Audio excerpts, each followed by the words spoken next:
Bloomberg Audio Studios. Podcasts, radio, news.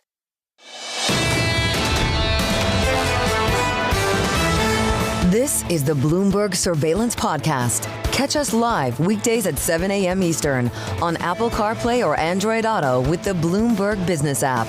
Listen on demand wherever you get your podcasts or watch us live on YouTube. Joining us now from Blackrock, Amanda Lynam. If we are quiet now, why are the markets so distressed? Good morning. Thank you for having me. I think what's been puzzling to us is that we've had, in our view, a trimming of the left tail risk on the trade policy uncertainty. But we're not completely in the clear in terms of the overhang and the potential hit to margins, as you were discussing in the earlier segment.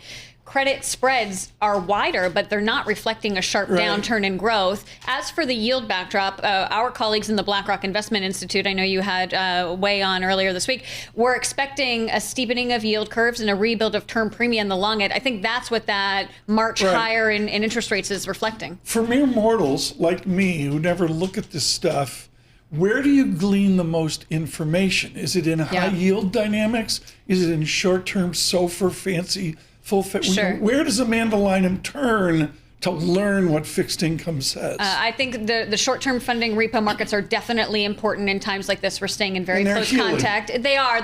I would say liquidity is a bit challenged, but they're for sure open and functioning. For corporate credit investors, actually, the new issue debt capital markets has been a really important barometer of confidence. During late 2018, during the pandemic, even during periods of the commodity disruption, the freezing of those capital markets during those periods of time did catch the Fed's attention. We know that.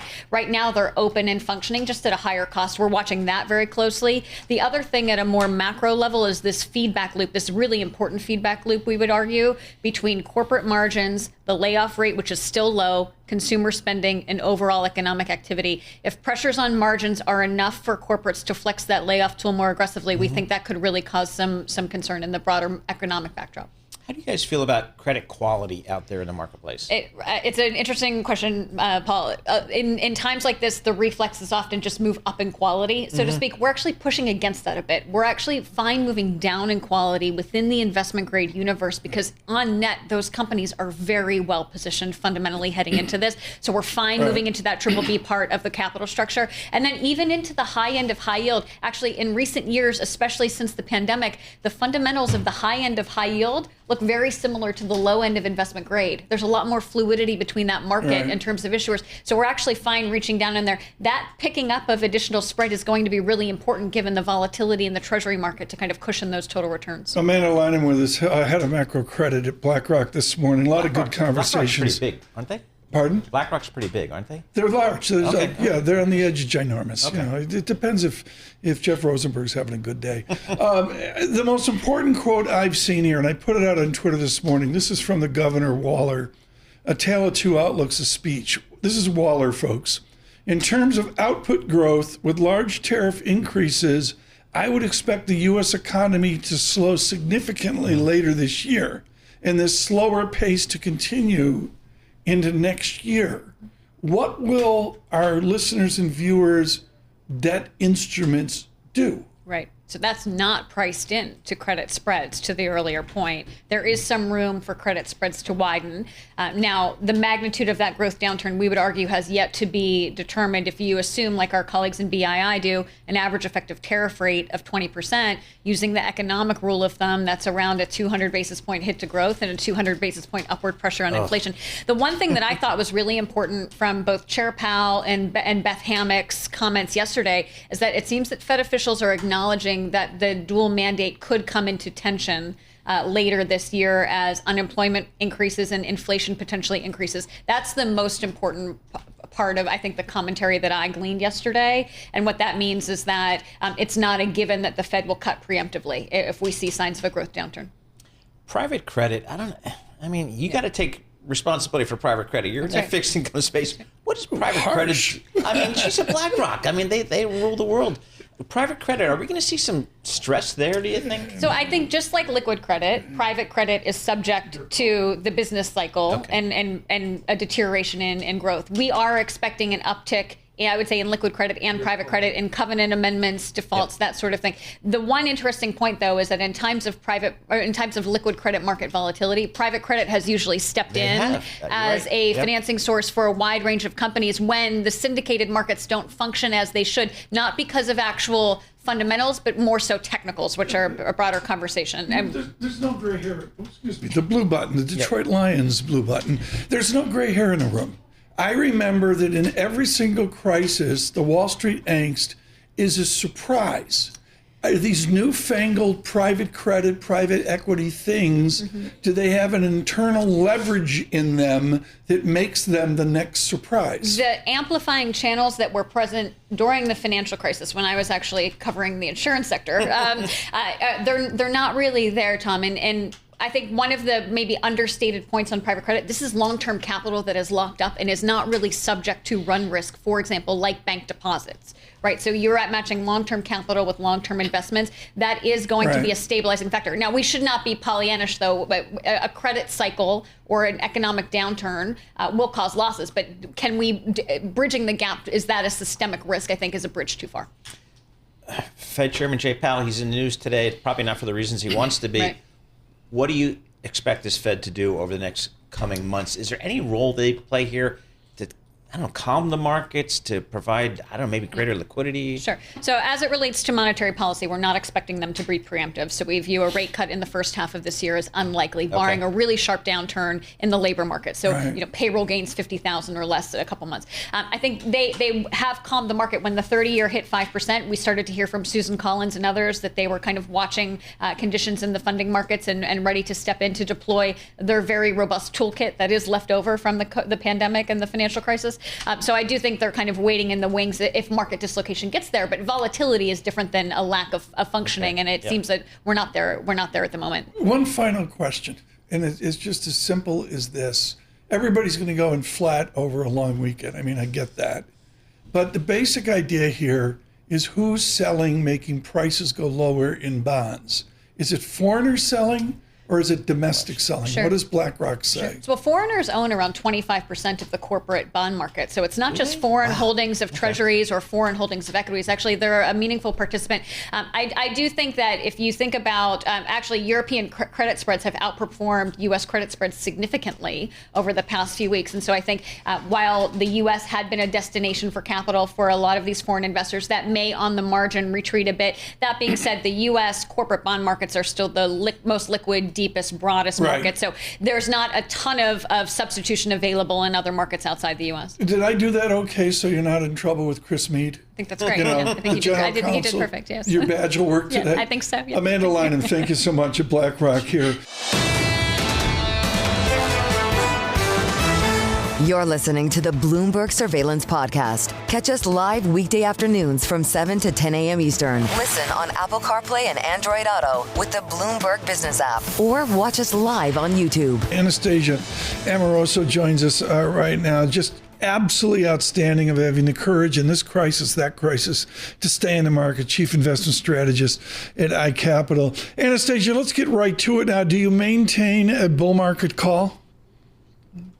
I don't. Not at this near-term outlook of time frame anyway, Tom. And, the reason for that is you really have to parse the approach of the administration right now, which to me really spells short-term pain for long-term gain. And maybe we get to the long-term gain, and I'm happy to elaborate what I mean by that. But the short-term pain for now, it seems to be something the administration is willing to stomach. And therefore, as market participants, we have to adjust accordingly.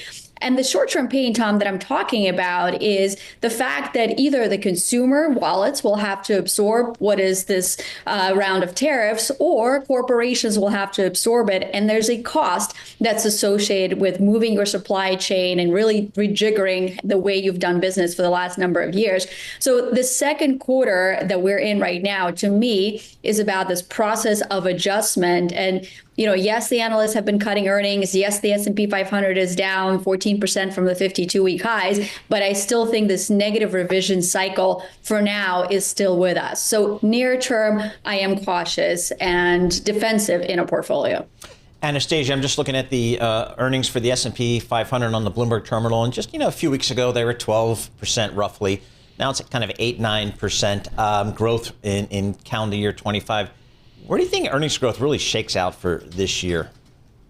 Yeah, I think it definitely goes lower from here. And, the way to think about it, for about a 5% increase in the effective tariff rate, this is, by the way, according to Goldman Sachs calculations, you can expect 1 or 2 percentage points decline in earnings growth. So if you do the math for the 16% effective tariff rate, which we most likely have at the moment, that probably takes us down another 3 to 6% lower on earnings growth.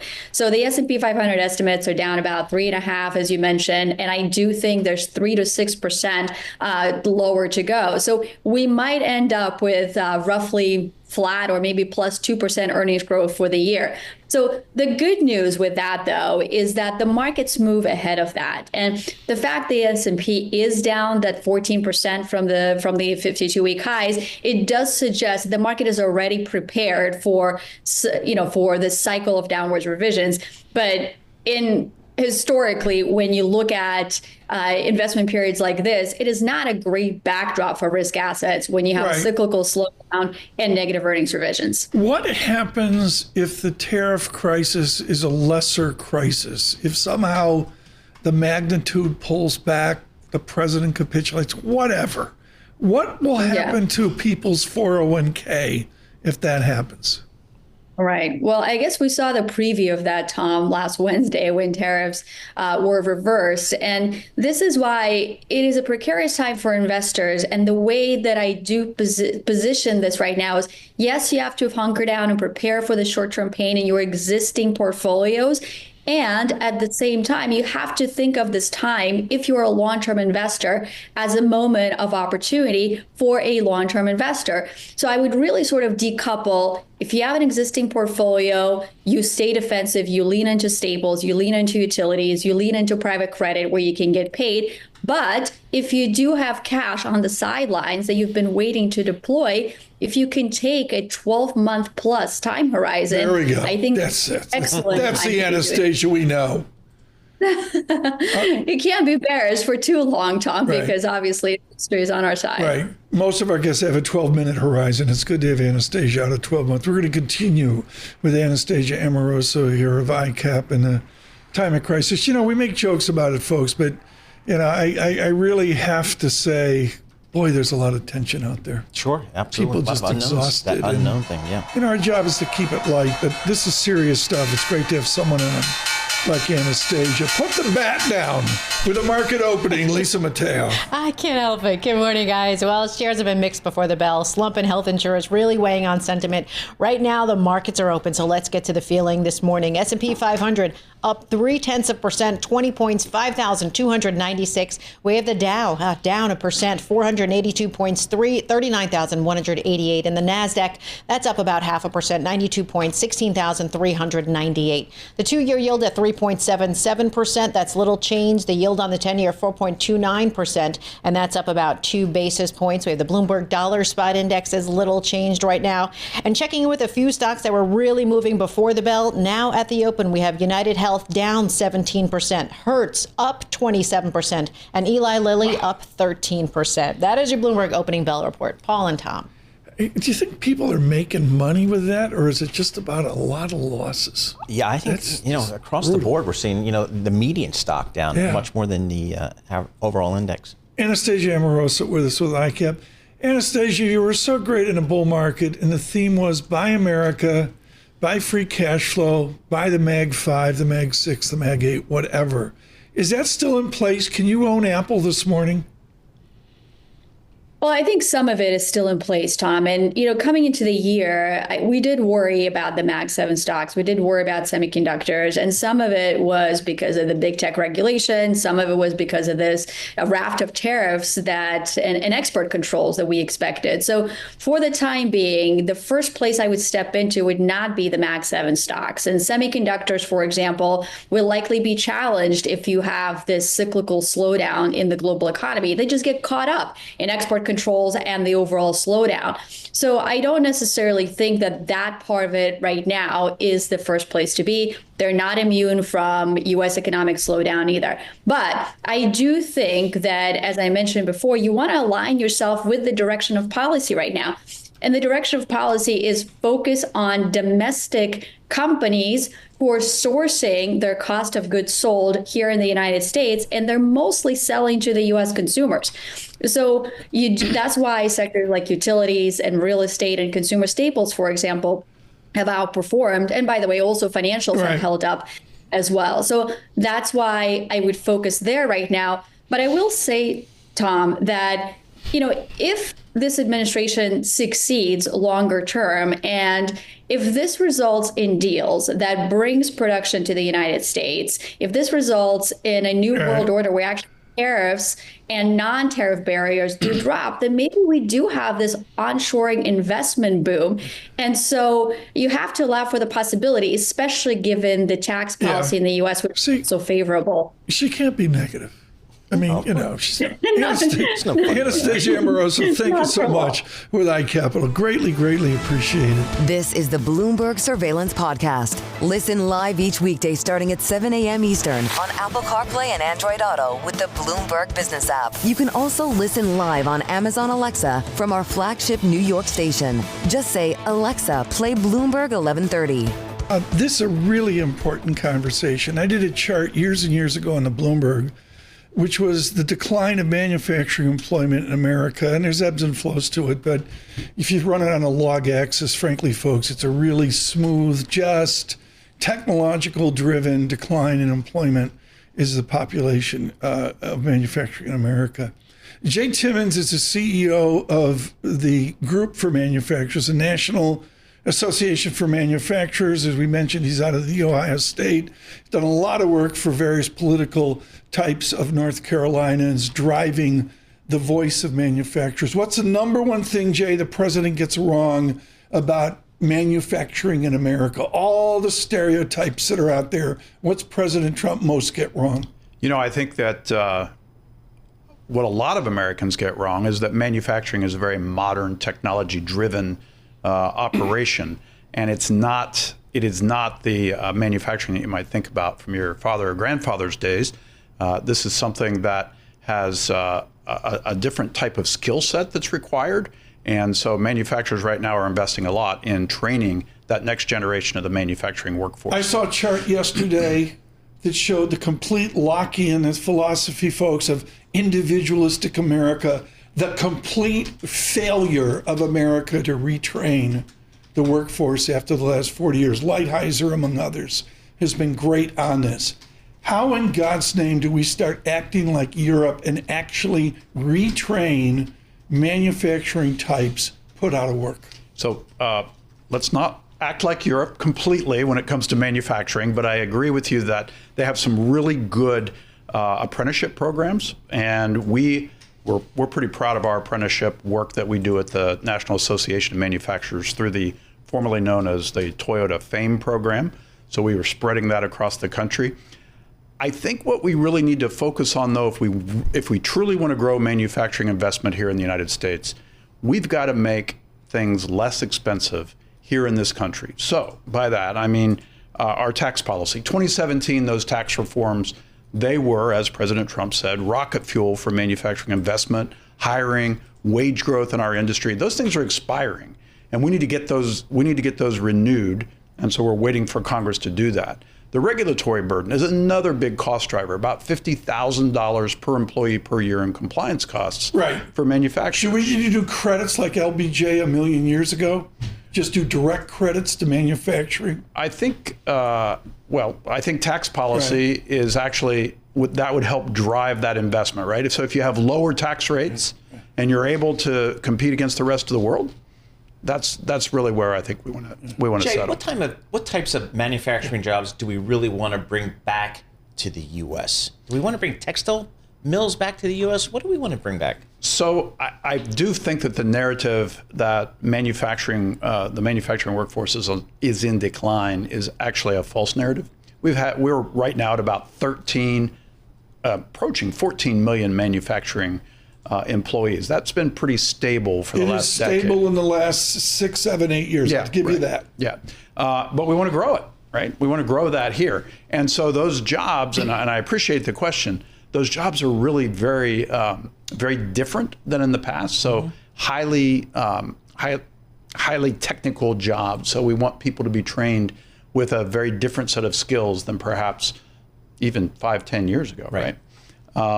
And so to your very first question, that falls on manufacturers to invest in training their workforce. And I'm pretty proud of what we are doing in the sector right now to accomplish exactly that. So we need those economic policies that help facilitate that. So it seems like, a lot of folks are now questioning the value of a college education. And a lot of folks are saying, boy, trade schools are really what we need. Talk to us about trade schools. You're just so lucky to have an Ohio State person here. Come on. Talk to us about the trade schools they're becoming extraordinarily important in the manufacturing sector. But I also want to say that we have something for everyone in manufacturing. Right. Probably about 45% of the jobs in manufacturing require nothing more than a high school degree.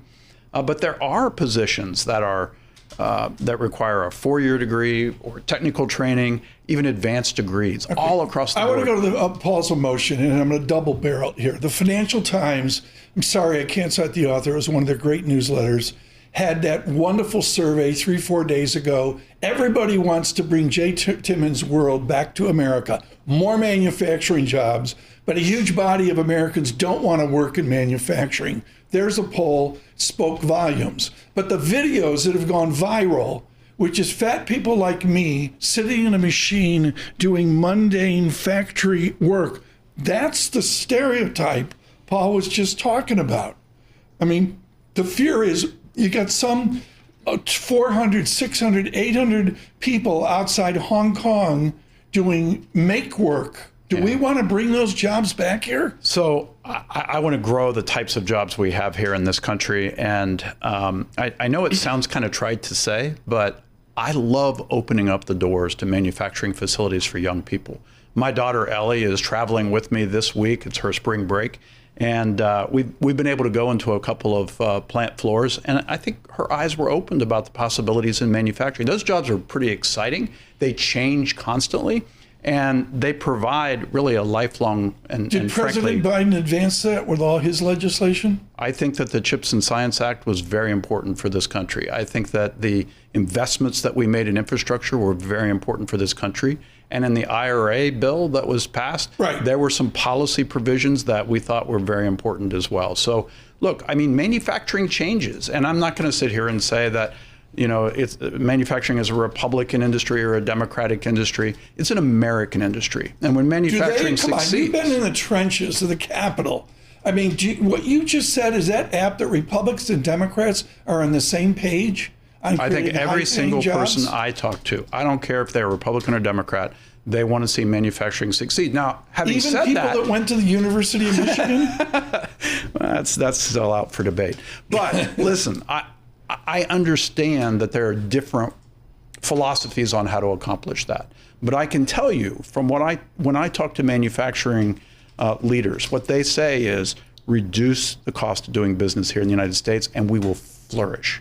And when either side or both sides focus on that, that is exactly what we'll see in this country. The cost of production, the cost of manufacturing in the U.S., my understanding from 60 years on this planet in business education is that it's higher here, materially higher here than the rest of the world. That's why the jobs went to other places around the world. Can the U.S.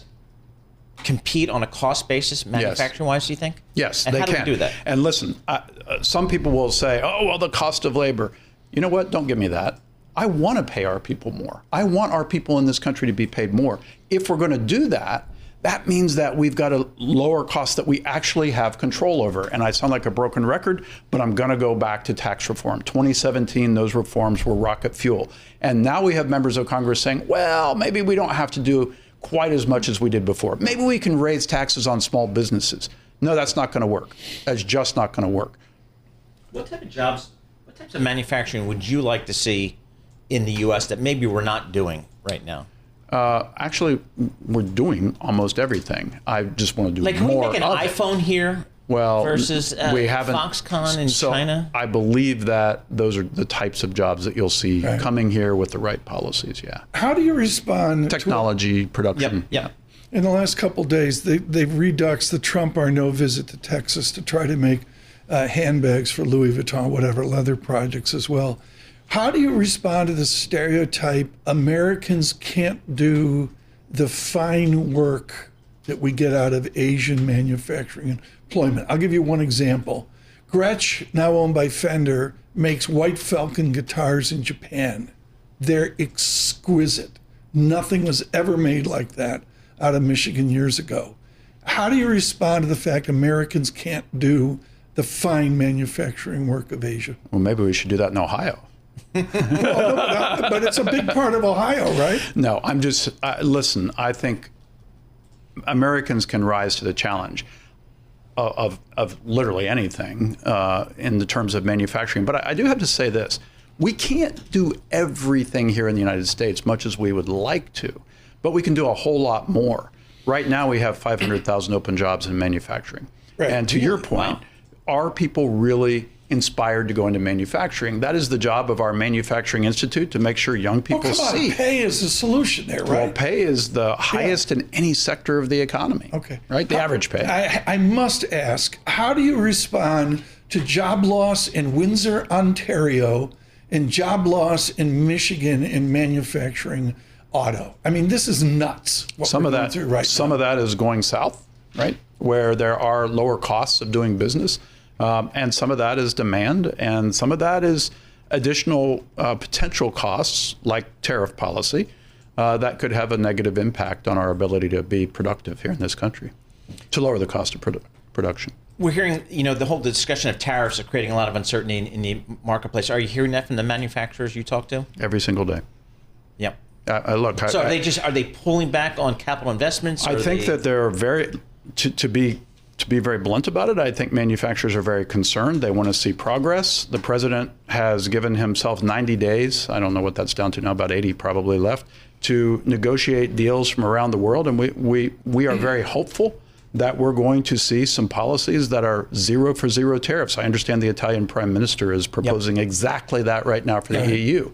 But we also have a couple other issues. We've got critical minerals, critical inputs, like critical minerals or machinery for shop floors, chemicals that we can't do here right now. We've got to figure out a way to bring those into these discussions as well. And then incentives, by the way. Is there bipartisan support to fix, say, pharmaceuticals are made in China or Europe, or rare minerals have been co-opted by China? I don't see the bipartisan support. Well, what I hear is we want to make sure that our supply chain is strong and is kind of unbreakable. If you think back to COVID, our supply chain was broken. And so we weren't able to access things like PPE. We were, as an organization, we were calling the entire world to get PPE here to New York. Actually. Lisa, put up your back. We got to go. But Jay Timmons, this is a manufacturing at your best. This is a Anthony Volpe, American-made torpedo bat of the New York Yankees. That is fine American manufacturing there. Yeah, exactly. Right? That's for the great American game, baseball. There you go. Yeah, let's hit it out of the park. We're going to hit it out of the park, as the Yankees did last night. Jake Timmons, thank you so much. CEO and President of the National Association of Manufacturers. Can't say enough about that. This is the Bloomberg Surveillance Podcast. Listen live each weekday starting at 7 a.m. Eastern on Apple CarPlay and Android Auto with the Bloomberg Business app. You can also watch us live every weekday on YouTube and always on the Bloomberg Terminal. Joining us now is the woman with the greatest job out of college known to mankind. Here's the way it is, folks. You're at home and you vote right down the list, GOP. And your daughter, your son announces that they're to the left of Bernie Sanders. So they want to go out and get the job in America. Allie Martell has the job out of George Washington University with Blue Rose Research. Allie, how did you get the job every kid to the left wants in America? How did you actually get this plum position wrapped around Bernie Sanders? Well, right now I'm working for a company called Blue Rose Research, which is a organization that works across the entire Democratic and progressive ecosystem. But to start, I am a data analyst by trade, and that's something that I had to self-teach through things like Excel and online courses, and also learning a little bit on the job as an organizer. Right. No one path to becoming a data analyst, but it was a fun path. I set her up for that, folks. She's fluent in Python. The way you get into politics in America is to computer program. Ali Martell, right now there was no Python going on in Utah. For the left, we saw the gentle lady of the Bronx and the gentleman from Vermont get in U2-sized populations. The arenas were packed in Utah. Ali, you know there's 12 Democrats in Utah. How did that happen? I'd love to point to a chart that is in the retrospective that our team put out that you mentioned, where we look at overall issue importance to voters. And when you look at that chart, you see something very clearly, that voters care more than anything else about their day-to-day material reality. They care about the economy. They care about the cost of living. They care about the cost of their health care.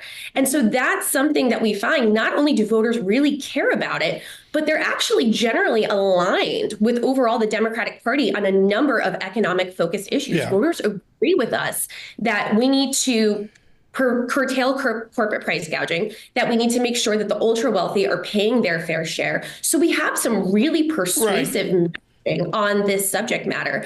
And so, but at the same time, if you look at that same chart, you also see that Republicans still have a trust advantage on these issues. And so there's a branding issue here. But there's a lot for us to be working with, because at the end of the day, a lot of Republican voters do actually agree with our core economic platform. Okay, well, let's keep score here, Paul, to be clear. House, Republicans won. Senate, Republicans won. White House, Republicans won. That's the score, Paul. Go.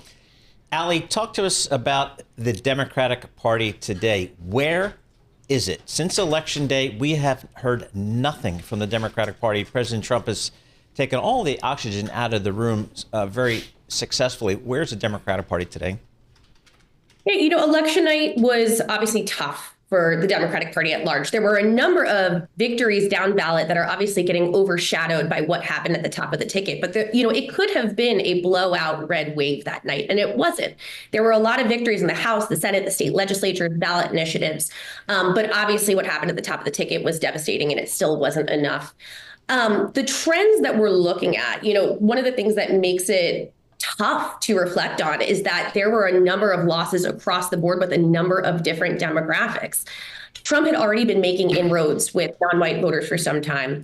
We had already been seeing increased levels of educational polarization, where college-educated voters were becoming more Democratic and non-college educated voters were becoming more Republican. The thing that we were seeing specifically in 2024 that, we're kind of talking about right now as a party, when we look at who Biden won in 2020, that he had started to lose over the course of his presidency, those folks really had one big thing in common. They skewed towards being less politically engaged, less likely to vote, less likely to view politics as important to their identity. And so that is new for the Democratic Party, and it's something that we're still... Ali, I got time for one more quick question here. We're going to have you back. This has been really, really good. Ali Martell, Matt Iglesias writes for Bloomberg Opinion, Democrats need more combative centrists. Where are they?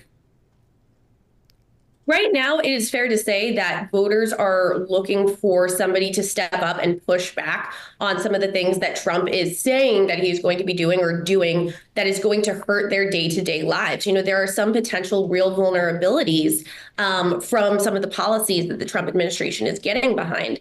And so people are looking for a change. There's a reason that global incumbents, not just Joe Biden, have been losing left and right in this post-COVID economy. People are unhappy with the status quo. So I do think that there's some merit to that. Ali, we got to run. Thank you so much. We'll do this again. Ali Martell with us at Blue Rose Research. This is the Bloomberg Surveillance Podcast. Listen live each weekday starting at 7 a.m. Eastern on Apple CarPlay and Android Auto with the Bloomberg Business app. You can also watch us live every weekday on YouTube and always on the Bloomberg Terminal. Whitney Tilson joins us now. And if you just need to know one attribute of Whitney Tilson, I'm sorry, it is the most coveted MBA distinction out there. It is a Baker Scholar, real deal, at Harvard University years ago. Were you surprised when you were a Baker Scholar? Like, were you sitting in your dorm room staring at the ceiling and they said, Whitney, good news, you're a Baker Scholar? Is that how it works? Well, it's just based on your grades over 2 years. It's top 5% of the class, and I'd been getting mostly ones, is what they call A's there, and so it wasn't completely unexpected. But yeah, it was a real honor. The race to me is original in that, for example, with Scott Stringer, with this huge liberal, progressive Jewish support from Bella Abzug and Jacob Javits back. It seems like the fabric and character of our political system is breaking. Who do you represent in this race? Fed up New Yorkers. I got into the race because I saw a bunch of career politicians. This was back after the election in November. Including Scott, to be fair. Absolutely, 30 plus years. And I think the New York City is being poorly managed. It's headed in the wrong direction. And I didn't see any real change candidates in the race. And I saw how well this city was run and how well it did under Mike Bloomberg. Sort of funny here sitting on a Bloomberg show. In fact, and in the 11 years since he left office under two career politicians and looking at a field of more career politicians, I think New Yorkers are looking for a change agent, and I'm the only one in the race. And of course, Mike Bloomberg is the founder of Bloomberg LP and this radio apparatus here. Whitney, what's your platform? What do you want to do here? Mostly get the city's economy growing again. We are an economic powerhouse. You mentioned how important New York is to the country. It's 5% of U.S. GDP, just in the 5 boroughs of New York. And when I go to all the mayoral forums and talk with all the career politicians and debate the issues, all we're debating is how to spend the tax dollars and which city program they would fund and create more spending programs. And I'm a business person, and I understand our tax base comes from our economic base, from wealthy individuals, people investing, growing businesses. Everybody wants rising wages. The way to get there is growing businesses, hiring more people. So I think we can grow this economy by 50% in the next 10 years. That's about 4.1% compounded. How does someone like Mayor Tilson speak to the constituency of someone we've had on many times, and that would be Greg Meeks of Queens? He's the leading Democrat of Queens. There's all sorts of constituencies under Congressman Meeks within Queens. How do you speak to the machine if you're an outsider? Right. I'm going directly to the voters. There is no path for a first-time candidate outsider like me to win a traditional race. But keep in mind, only 26% of eligible Democrats voted in the primary last time. I think the other 74%, a lot of them didn't vote because they just saw different flavors of career politicians.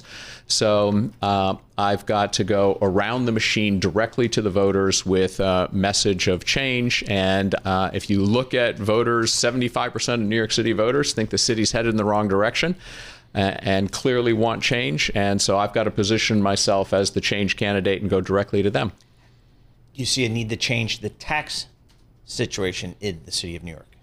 Well, I'm the only candidate to my knowledge who said I will not be raising taxes. The number 2 candidate in the polls after Governor Cuomo is a 33-year-old socialist named Zohran Mamdani, and he just came out yesterday with an enormous tax plan to raise corporate taxes, to raise taxes on the wealthy in New York, and we already have the highest tax rate in the city, in the country.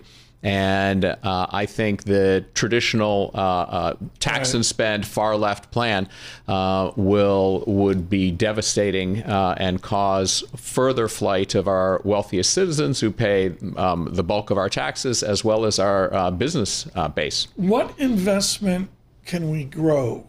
People don't even know that there's a whole manufacturing heritage of the boroughs, Brooklyn and all. There's the romance back to 100 years back or so. If there is business investment here, what kind of business investment is it? Well, right off the top, real estate. We have a acute housing crisis in this city, a 1.4% vacancy rate, the highest rents in the country. We're losing our working class who literally can't pay their rent. So, but we've erected zoning codes, environmental rules, just a stifling process to get anything built, residential and business construction as well. So that would be a huge area. Do you find evidence of support among Democrat traditional politicians for this idea we got to fix the housing crisis in America, or do you feel like a lone voice? Actually, every candidate in the race is talking about this, but most of the traditional career politicians are falling back on their traditional nostrums of government spending, using federal dollars to build subsidized housing.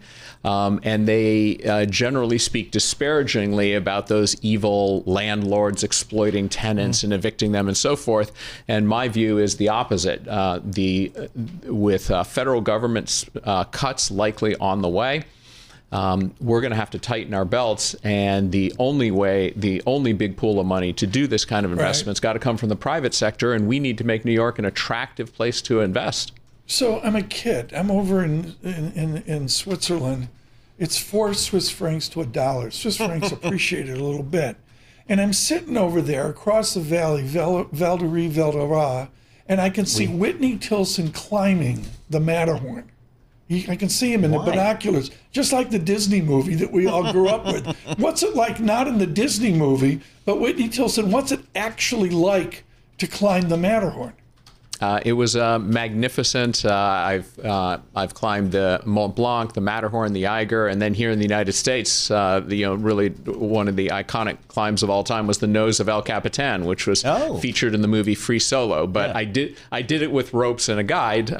So if I slipped and fell, I wasn't going to die. But, it wasn't like the Disney movie. Yes. In some ways, what I'm doing here running for mayor is a 7-month extended version of some of the extreme climbing and other events I've done. What's been the biggest surprise in this effort so far? To the upside, just what an incredible city this is, and getting out into every corner, how incredibly diverse this is. Our immigrants, our communities are such a strength and an asset, and I think it's terrible that they're feeling terrorized right now. It's been hard breaking out and getting my name out there. Right. Do we need more police officers? Scott Stringer was adamant we need more police officers. Do we? Yes, he's right. Interestingly, also in the area of housing, but also in the area of police, a lot of the lefties are now tacking toward the center because New York voters are pretty upset. And they spoke in the last election. That's the big thing. Absolutely. But we're at a 34-year low in the number of police officers right now in New York City. Not surprisingly, crime's up 30+%, the major felonies since pre-pandemic. And so we need to get more officers. And thank goodness we've now got a police commissioner, Jessica Tisch, who's managing them well. Next mountain you climb, you got to take Lisa Mateo with you. All right. Whitney Tilson, thank you so much.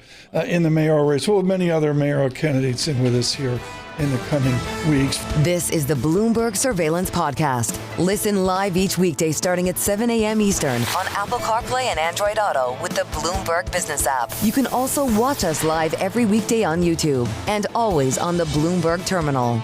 We're going to do the newspapers right now. It's a nice diversion from everything going on. Divert us, Lisa Mateo. Okay, so we'll stick with sports since we got the whole bat thing going. We'll go to football, though. We've been talking about the transfer portal, right? NIL deals. Well, what it's actually doing, it's bringing an end to a popular college football tradition at a lot of schools, and it's the annual spring football game, right? It's this intra-game, intra-squad scrimmage. It's huge, right? Yeah. Because you had University of Nebraska had more than 60,000 people come out to this. But the thing is, it's dying down. University of Nebraska is not doing this year. Really? They're one of 18 programs from major conferences decided to just not do the event. Few reasons why, okay? They canceled it for the element of surprise, okay? Others because the fears of players getting injured. But the big reason is, yes, the transfer portal and NIL deals. Coaches are getting paranoid that they're going to lose players by putting them out in such, a big platform because the roster is just so unstable. I'm the hack here. I have no idea.